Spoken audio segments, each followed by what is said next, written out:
అమీర్పేటలోని ధరంకరం రోడ్డులోని గృహజ్యోతి కార్యక్రమాన్ని మంత్రి పొన్నం ప్రభాకర్ ప్రారంభించారు. స్వయంగా మీటర్ రీడింగ్ తీసి జీరో బిల్లును మహిళలకి మంత్రి పొన్నం అందించారు. ఈ కార్యక్రమంలో హైదరాబాద్ కలెక్టర్ అనుదీప్ దూరశెట్టి, విద్యుత్ శాఖ అధికారులు పాల్గొన్నారు. ఈ సందర్భంగా ఎన్నికలకు ముందు ఇచ్చిన గ్యారంటీలో భాగంగా తెలంగాణ ప్రజలకు ఇప్పటికే 10 లక్షల ఆరోగ్యశ్రీ, మహిళలకు ఆర్టీసీ ఉచిత ప్రయాణం, 500కి గ్యాస్, 200 యూనిట్ల ఉచిత విద్యుత్ ని అమలు చేశామని మంత్రి పొన్నం అన్నారు. దాదాపు 1000 రూపాయల విలువైన కరెంటుని ఉచితంగా ఇవ్వడం జరుగుతుందని తెలిపారు. మార్చి 11న ఇందిరమ్మ ఇళ్లతో పాటు మిగతా వాగ్దానాల్ని పూర్తి చేస్తామని మంత్రి పొన్నం తెలిపారు.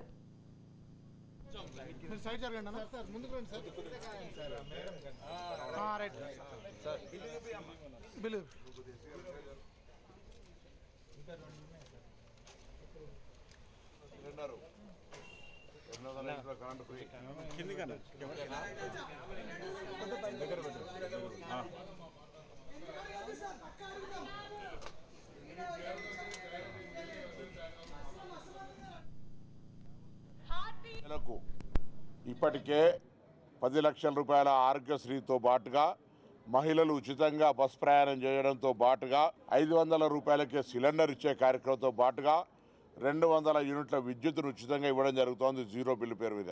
ఈ ఏరియాలో హైదరాబాద్ జంట నగరాలకు సంబంధించి అమీర్పేటలో జీరో బిల్లుకు సంబంధించి గౌరవ జిల్లా కలెక్టర్ గారు, స్థానిక కార్పొరేటర్, స్థానిక ఈ వార్డుకు సంబంధించిన పెద్దల సమక్షంలో తల్లికి జీరో బిల్ ఇవ్వడం జరిగింది. ఇది చాలా సంతోషకరం. ఎందుకంటే పేదలకు దాదాపు 1000 రూపాయలకు విలువైనటువంటి కరెంటును నెలకు ఉచితంగా ఇవ్వడం జరుగుతూ ఉంది. ఇది మేము ఇచ్చినటువంటి మాట ఇవాళకి ఫలితాలు వచ్చి ఇలా మార్చి 3 డిసెంబర్ 3 నాడు ఫలితాలు వస్తే 90 రోజుల లోపల ఇవన్నీ కూడా పూర్తి చేసి ప్రజలకు అందజేస్తూ ఉన్నాం.